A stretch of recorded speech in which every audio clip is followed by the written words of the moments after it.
Ok, vamos a abrir nuestra Biblia en 1 Corintios capítulo 8, que fue la lectura que tuvimos en la mañana. Y cabe la aclaración de lo siguiente. El apóstol Pablo le está escribiendo a una iglesia que no pertenece de inicio, obviamente, al pueblo de Israel. Es decir, no está ubicada en la repartición de tierras que hubo en algún momento a través de Josué en la tierra de Canaán. Los viajes misioneros tienen como propósito llevar el evangelio a todas estas áreas en donde antes no tenían el privilegio de escuchar. Así que Corinto es una ciudad que no abarca o que no está contemplada en un inicio en el plan del Señor para distribuir en la tierra. ¿Y por qué digo esto? Porque esta tierra por sí sola en un inicio está llena de ídolos. Hay una idolatría bastante fuerte en este lugar, y por eso el que se establezca un principio nuevo. A ver, cuando el Señor le dice a Moisés que ha de repartir la tierra, y después continúa con Josué y le dice que él será quien la reparta, hay una instrucción, y es que el pueblo judío ingrese, que el pueblo de Israel ingrese a la tierra de Canaán y que termine con todo, que termine con los hombres de guerra, que termine con toda la idolatría que hay allí, que no se quede animales, es decir, que destruyan todo. No así para los otros lugares por los cuales iban pasando. Y había una instrucción de este tipo porque estas tierras estaban llenas de idolatría. Cuando están tomando estos lugares, se acerca el tiempo de los jueces y después el tiempo de los reyes. El primer rey, Saúl, se le ocurre que en medio de la guerra ha de llevarse el arca como si fuese un objeto o una bandera, y que por esa arca habrían de vencer en la guerra. Entonces los filisteos, aparte de vencer al pueblo de Israel, toman el arca y se la llevan. Eso lo encontramos ahí en el Antiguo Testamento, ¿no? En el libro de Samuel. Cuando esto sucede, dice la Escritura que los filisteos empiezan a atravesar por pruebas y por mortandad y por dificultades que antes no tenían, y que donde pusieron el arca, que era en el templo de Dagón, ponían el arca y encontraban a Dagón postrado ante el arca, ¿no? Iban y lo levantaban, porque al final era una estatua tallada en piedra. La levantaban y volvían a ir y otra vez estaba inclinada ante el arca. Ojo, no estoy exaltando el arca como si esta fuese Dios. Lo único que era el símbolo de la presencia de Dios. ¿Y por qué vengo a esto? Por lo que vamos a ver el día de hoy. Inicia este capítulo 8 diciendo: en cuanto a lo sacrificado a los ídolos, sabemos que todos tenemos conocimiento, y el conocimiento envanece, pero el amor edifica. Si nosotros recordamos el capítulo anterior, cuando estábamos observando el capítulo 7, el primer versículo decía: en cuanto a las cosas de que me escribisteis. ¿Qué quiere decir? Que había otro punto dentro de esa carta que le habían enviado al apóstol para preguntar acerca de las comidas que se habían ofrecido a los ídolos. ¿Con qué podríamos asemejarlo hoy? Pues a lo mejor con las ofrendas del Día de Muertos, ¿no? Hay ofrendas que se colocan cada 1 y 2 de noviembre, porque la gente cree que los muertos han de venir a convivir con los vivos, y que pueden presentar estas ofrendas como si ellos fuesen partícipes de ellas.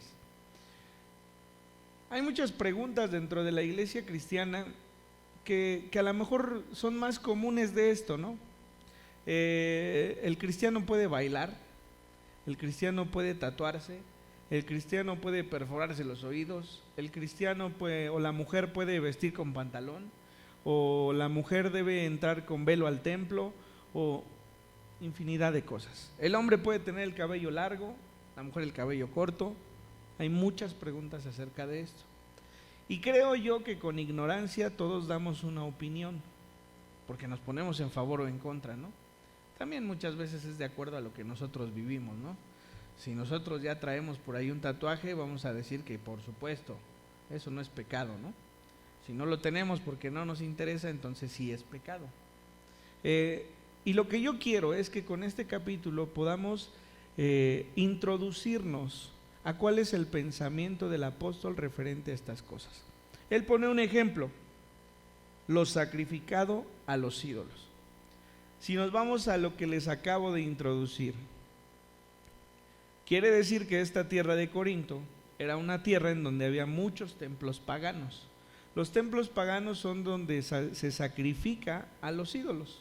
Así como el Señor había pedido en sacrificio holocaustos para perdón de pecados, hay templos paganos, incluso hoy los hay, en donde se sacrifica a los ídolos, a los que están hechos con las manos, a los que están hechos tallados en madera o tallados en piedra.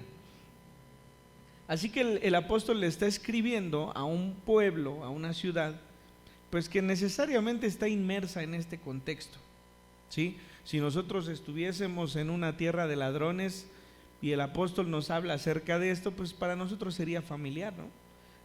Los que viven, por ejemplo, ahí en Tepito, pues para ellos es familiar que un día haya balazos y que el otro día roben y que el otro día los correteen, y que es familiar. Entonces el apóstol escribe sabiendo cuál es el contexto de estos. Pero habla de un conocimiento, dice: el conocimiento envanece, pero el amor edifica. Y si alguno se imagina que sabe algo, aún no sabe nada como debe saberlo. Pero si alguno ama a Dios, es conocido por él. En estos 3 primeros versículos, lo que el apóstol está queriendo decir es lo siguiente: usted y yo tenemos un conocimiento de Dios. Creo yo que usted y yo sabemos que la salvación se alcanza por creer en el sacrificio del Señor Jesucristo. Eso es lo que nosotros conocemos. Si una mujer entra al templo con un velo puesto, bien hace. Si una mujer entra al templo sin un velo puesto, bien hace. Esto no la hará salva o no apartará de ella la salvación. Si una persona entra con un tatuaje puesto en su mano, es salvo. Si no lo hace, también lo es. Solamente que en este capítulo el apóstol dejará claro cuál es el pecado de traer o no un tatuaje, o de ponerse o no un velo, o de ponerse o no un pantalón. Lo hará, y lo hará con una firmeza que es el amor, ¿no? Todos tenemos un conocimiento, dice: el conocimiento envanece, pero el amor edifica. Si ustedes saben que la salvación viene por creer en el Señor, y lo presumimos como si fuera algo extraordinario en nuestras vidas que nadie más sabe, nos hace vanos, es decir, nos hace orgullosos. Bueno, pues yo me puse este tatuaje porque de todas maneras Dios me ama a mí, porque yo le creo, ¿no? Porque yo creí en Él. La verdad, hasta cierto punto es así. Dios nos ama como seamos, pero con la única condición de que hayamos creído en Él. Ese es el conocimiento que tenemos, pero muchas veces aplicamos ese conocimiento como si todos los demás lo tuviesen. Y aquí dice el versículo: pero el amor edifica. Edificar es construir, lo hemos dicho una y otra vez. Así que el apóstol tratará de introducir a todos de acuerdo a lo que saben y lo que no saben. Dice: si alguno ama a Dios, es conocido por él. Decía o se dice de Sócrates: yo solo sé que no sé nada, ¿no? Pero este va más profundo. Si alguno, dice: si alguno se imagina que sabe algo, aún no sabe nada como debe saberlo. Cuando usted empieza a estudiar algo y va aprendiendo cosas, de lo que se da cuenta es de que ignora muchas más. Si nosotros aprendemos de la Biblia y empezamos a leerla y empezamos a entender el Génesis, nos vamos a dar cuenta de que nos faltan cuantos más libros, ¿no? Si nosotros partimos de que sabemos hoy cuál es nuestra salvación, sabemos que ignoramos muchas otras cosas más. Si alguno estudia algún idioma o estudia alguna carrera, lo primero que empiece a dominar le va a hacer ver que ignora muchas otras cosas más de las que acaba de aprender. Entonces el apóstol dice que si nosotros decimos que conocemos, más bien somos ignorantes. Hoy nos acompaña mi amigo Emanuel. Su familia es una familia de locos, porque él hace y deshace y toca y no canta, no, nunca lo he escuchado cantar, pero de que toca, toca. Y arregla computadoras y arregla celulares y arregla lo que le ponga uno enfrente. Pero pues es un loquito porque lo hace aprendiendo al avance, ¿no? Sus hermanos pintan cuadros, sus hermanos saben mucho, pero muchas veces él y yo, siendo él de una familia de músicos, vemos algún video de algún chamaquito que toque virtuosamente y nos lo mandamos y nos decimos, no, pues eso es trampa. ¿Y sabe por qué lo decimos? Porque no conocemos nada. Y le estoy hablando de uno que sabe tocar de una manera adecuada. Si hoy escucha, se escucha diferente a otros domingos. ¿Por qué? Y lleva media hora moviéndole, ¿no? Y le aseguro que él sabe que no sabe nada.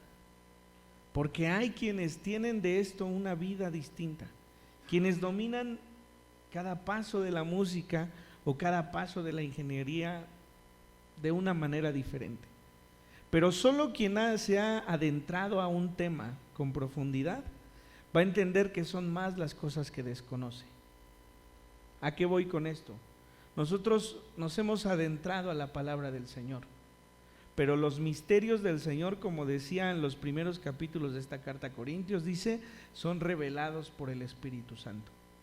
Entonces, si nosotros creemos que sabemos, debemos considerar que no sabemos mucho y que cada día tendremos algo nuevo que aprender, si es que Dios nos lo permite así.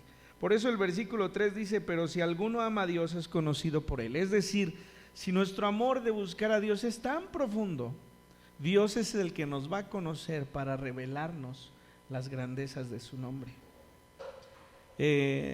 Platicando con Adi respecto de la lectura de la Biblia, tiene una duda profunda acerca de el lugar de la mujer dentro del pueblo judío, porque estábamos leyendo del momento en el que Amón, hijo de David, abusa de su hermana Tamar, y que no hay una consecuencia tan profunda como el daño que le hizo a esta mujer.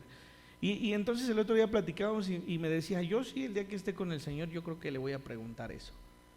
Y yo lo único que le dije, la verdad es que no entiendo completamente, pero no me atrevo a decir el Señor se equivocó.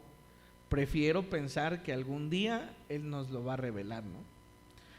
Así que es Él quien nos revela sus verdades. Y entonces ya va directamente a esto.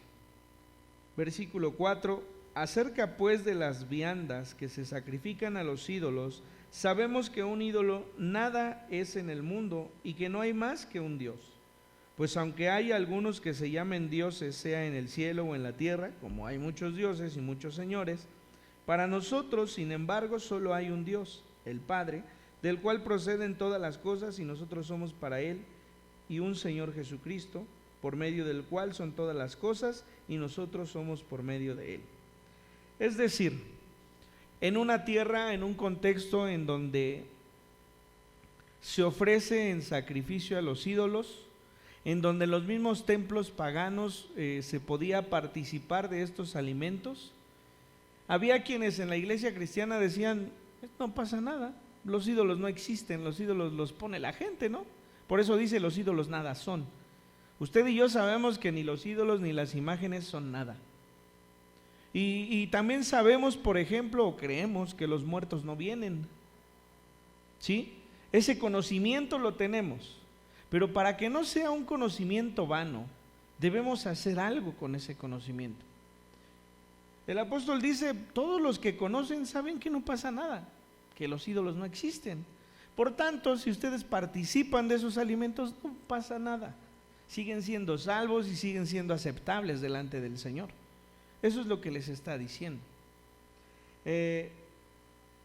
Porque nosotros, dice, sabemos que solo hay un Dios, el Padre, del cual proceden todas las cosas, y habla también del Señor Jesucristo. Dice el versículo 7, pero no en todos hay este conocimiento, porque algunos, habituados hasta aquí a los ídolos, comen como sacrificado a ídolos, y su conciencia, siendo débil, se contamina. Si bien la vianda no nos hace más aceptos ante Dios, pues ni porque comamos seremos más, ni porque no comamos seremos menos, pero mirad que esta libertad vuestra no venga a ser tropezadero para los débiles. El conocimiento que usted y yo tenemos, no lo tienen todos. No porque seamos más inteligentes, a nosotros ya nos fue revelado. Y les está diciendo, hay muchos que crecieron en este contexto y que les lastima en su conciencia ver a alguno de todos ustedes que ya tienen ese conocimiento participando de esos alimentos. Los alimentos que no solamente estaban en el templo, también se vendían en las carnicerías. O también algunos llevaban a sus casas y participaban o invitaban a los que conocían a comer de ellos. Imagínense entonces que después del día 2 de noviembre, alguna persona cercana a nosotros en la colonia, que conocemos y que frecuentamos, pues hizo un rico mole, ¿no? Un rico mole de pipián. Y que al otro día nos dice, véngase a comer. Y nosotros sepamos que ese pipiancito estaba ahí puesto para el difunto, ¿no? A usted y a mí, ¿qué puede pasar? Nos echamos el taco y ya, ¿no? Pero ¿qué pasa si hay alguno que no tiene el conocimiento o que cree que esto está mal? El apóstol dice, hay que cuidar eso. Volviendo a los ejemplos, ¿qué pasa si usted joven está llamando a las naciones, ¿no? Porque en los congresos nada más se dedican a eso. Todos estamos llevando a las naciones, todos somos la generación que danza, todos somos la generación que rompe cosas, todos somos la generación que rompe cadenas, pero ninguno es la generación que aprende de la Biblia. ¿Qué pasa si nos fuimos a ese congreso? ¿Y qué pasa si aprendimos solo de eso y no entendemos lo que está escrito en la palabra del Señor? Y entonces en el congreso nos dijeron, pues si te quieres tatuar, tatúate. Pues órale. Acá, ¿no? ¿Vas a ser salvo? Sí. Crees en el Señor Jesucristo, eso es lo único que el Señor pide, ¿no? Pero ¿qué pasa si ese hombre que era llamado a predicar a las naciones se cierra las puertas de un templo por el tatuaje que trae puesto? ¿Sabe cuál es el comentario? Son unos religiosos, no entienden. Ese es el conocimiento que envanece, el que nos hace a nosotros egocéntricos de saber o creer que tenemos el dominio.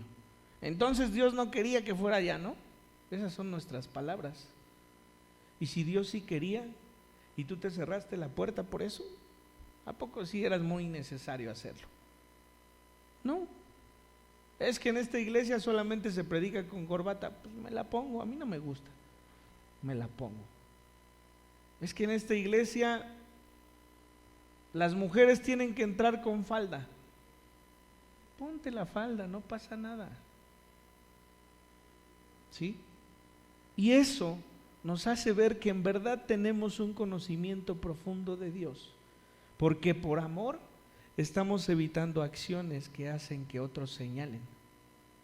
Entonces el apóstol dice, versículo 8, si bien la vianda no nos hace más aceptos ante Dios, es decir, si bien lo que puedas comer no te va a hacer más acepto delante de Dios, pues ni porque comamos seremos más, ni porque no comamos seremos menos, pero mirad que esta libertad vuestra no venga a ser tropezadero para los débiles. ¿Nos suena exagerado que alguno nos vea hacer algo y se vaya del templo? No es exagerado, llega a suceder. Es que entonces nunca fue cristiano. No podemos jugar nosotros con ello. Si nosotros podemos evitar que él vea algo que pueda lastimarle y que se vaya, evitémoslo. Y adelante el apóstol dirá el por qué. Versículo 10. Porque si alguno te ve a ti, que tienes conocimiento, sentado a la mesa en un lugar de ídolos, la conciencia de aquel que es débil no será estimulada a comer de lo sacrificado a los ídolos, y por el conocimiento tuyo se perderá el hermano débil con quien Cristo murió. Hay cosas muy simples que en ocasiones pueden hacer tropezar a alguien. Alguna vez, no voy a decir el nombre, pero alguna persona de aquí del templo me dijo: oye, ¿y es malo comer chocolates envinados? Yo dije: ay, me está preguntando en serio, no sabía si reírme o estamos jugando o no. Y le dije: ¿cómo? Sí, es pecado comer chocolates envinados, pues al final traen adentro pues el vino, ¿no? O el rompope, o de tequila, ¿no? Y yo, pues sí, la verdad sí me agarró de a 6, ¿no? Pero sí le dije algo que creo que es lo que el apóstol está diciendo aquí. Tal vez tu conocimiento de Dios, ese conocimiento que te dice que creyendo en el Señor Jesucristo te hace salvo, te muestra que si te comes un chocolate envinado, pues no estás pecando, ¿no? Pero hay para quien esas pequeñas cosas sí son una piedra de tropiezo. Y si esa persona me hubiese visto a mí comerme un chocolate envinado, sí le hubiera creado en su mente una contradicción, ¿no? Y es así de simple. A veces lo que nosotros sabemos que no nos puede condenar, porque lo único que nos puede condenar es no creer,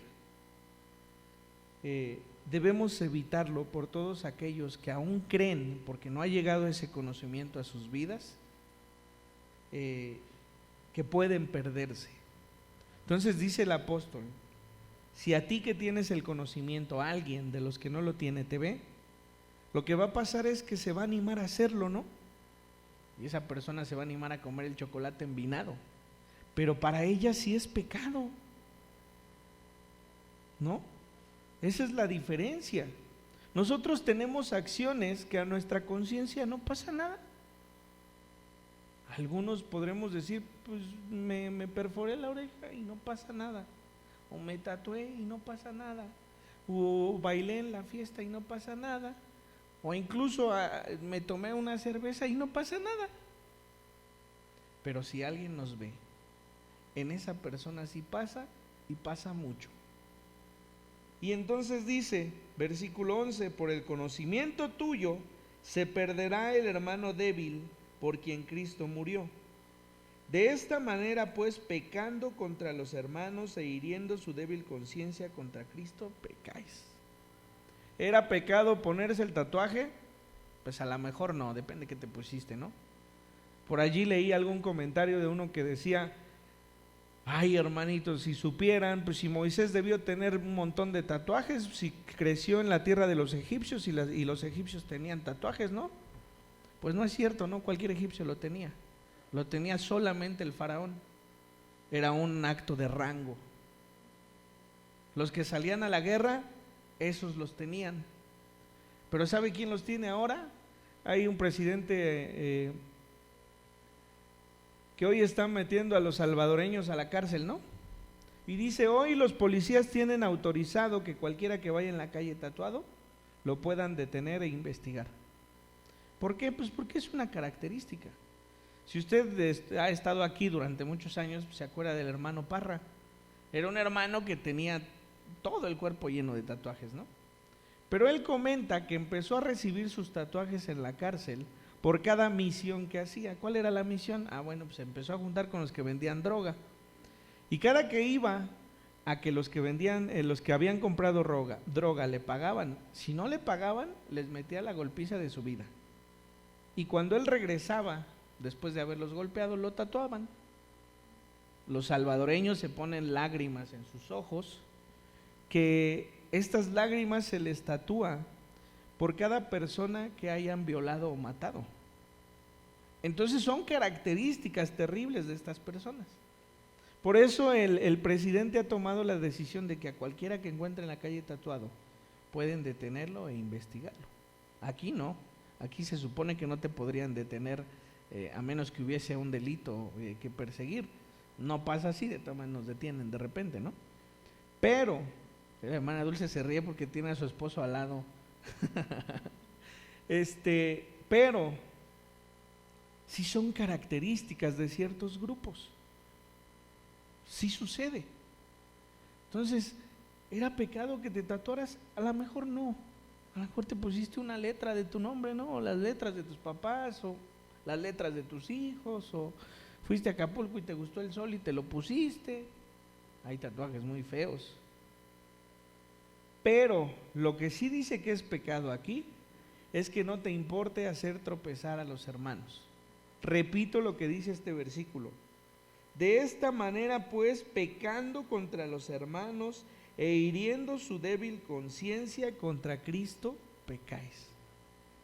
Es decir, a ti no te importó hacer algo y no te importa que tu hermano te vea porque dices, religioso.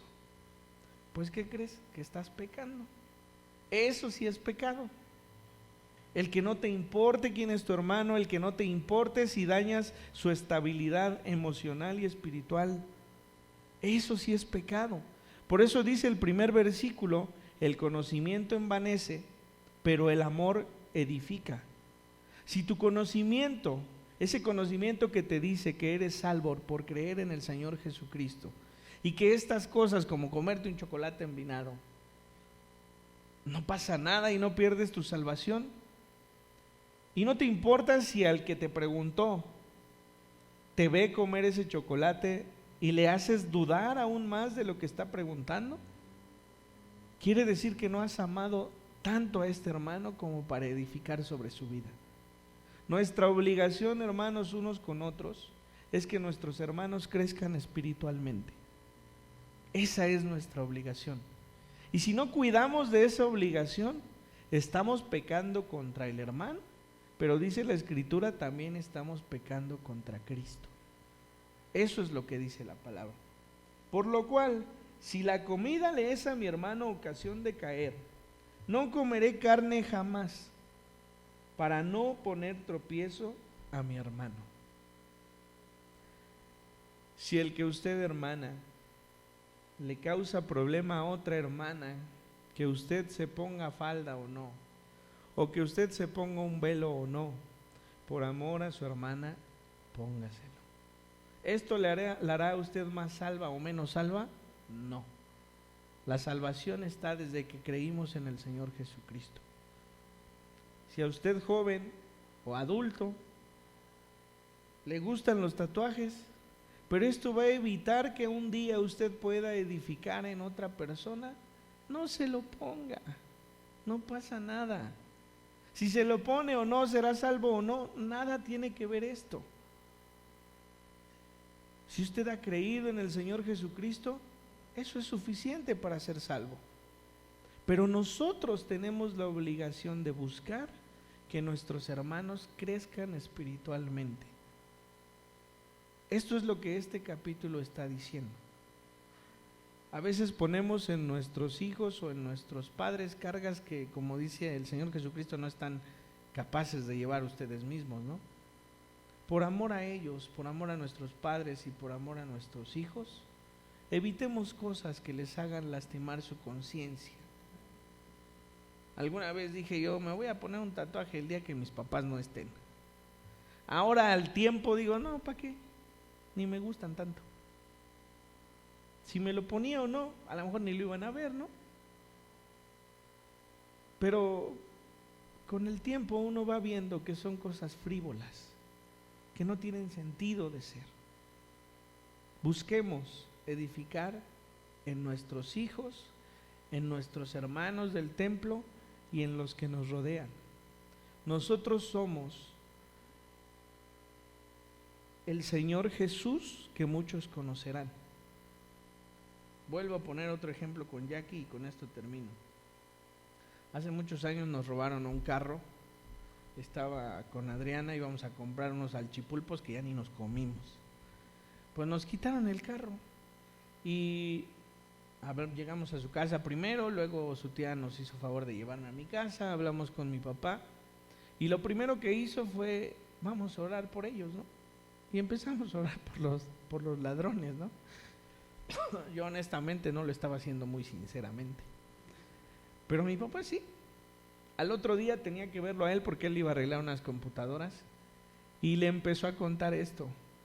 Y hablando yo con él como a las 2 horas me dijo, ¿qué crees que hizo tu papá? Y me contó, pues que a lo mejor ni tenían necesidad y que por eso te habían robado, pero dice, ya oramos por ellos. Y sabe, yo creo que eso nunca se le va a olvidar. Estoy seguro que eso nunca se le va a olvidar. Y yo estoy seguro también que muchas veces usted recibió un consejo de él. Y quizá nada más le dijo, vamos a orar, no pierda su paz. A lo mejor no le dijo más que hacer, pero esas mismas actitudes son las que él tenía en casa. Y yo estoy seguro que esas palabras nunca se le van a olvidar. Estoy seguro que también le dijo, mire, va a pasar esto, esto y esto y esto. Y a lo mejor usted no lo veía así, pero cuando empezó a pasar, dijo, ah, caray. Nosotros somos lo que la gente puede ver de Dios. Si nosotros somos los que perdonamos, si nosotros somos los que en medio de que nos hicieron daño reaccionamos con amor hacia ellos, si nosotros somos los que cuidamos nuestro testimonio para con ellos, son cosas que no van a olvidar. Ese es el punto. No le diga a sus hijos, oye, compórtate, mira, es tu hermano, no te estés peleando con él. No se lo diga. Mejor usted no se pelee con su hermano o con su hermano, ¿verdad? Porque como adultos sí tenemos el permiso de hacerlo, como jóvenes o niños no. Seamos ese ejemplo para que ellos entiendan cómo debemos comportarnos. Eso ganará mucho más a la persona, como dice aquí la escritura, que dice que tiene una conciencia débil, un conocimiento débil. Algún día tendrá otro conocimiento, pero todo esto abonará para que así sea. Así que dice el título, el conocimiento envanece, pero el amor edifica. Seamos de los que edificamos, no de los que derribamos, ¿verdad? Vamos a orar para terminar. Señor, te damos gracias por tu bendición, por el cuidado que tienes de nosotros. El conocimiento que tú nos has revelado a través de tu Espíritu Santo es el que hoy nos hace ver que la salvación que tenemos viene por el creer en ti. Si bien el comportamiento que podamos tener es agradecimiento, el comportamiento que podamos tener es un hecho de obediencia que pudiésemos presentar delante de ti, es necesario que aprendamos a edificar en nuestros hermanos por amor, para que ellos puedan construir un conocimiento que les lleve a la madurez que tú pretendes de cada uno de nosotros. Estaremos más cercanos a llegar a la estatura del varón perfecto si nuestro conocimiento de ti nos lleva a, con amor, poder contribuir a que todos los que nos rodean aprendan y conozcan de tu nombre. Te pedimos que tú bendigas esta tarde a cada uno de los que hemos escuchado esta palabra y que podamos reconocer con la simpleza que tiene, que cuando nosotros confesamos a nuestro Señor Jesucristo con nuestra boca y creemos que le envió el Padre para morir por cada uno de nosotros, la salvación está presente en nuestras vidas. Te damos gracias por ello, en tu nombre, Jesús. Amén.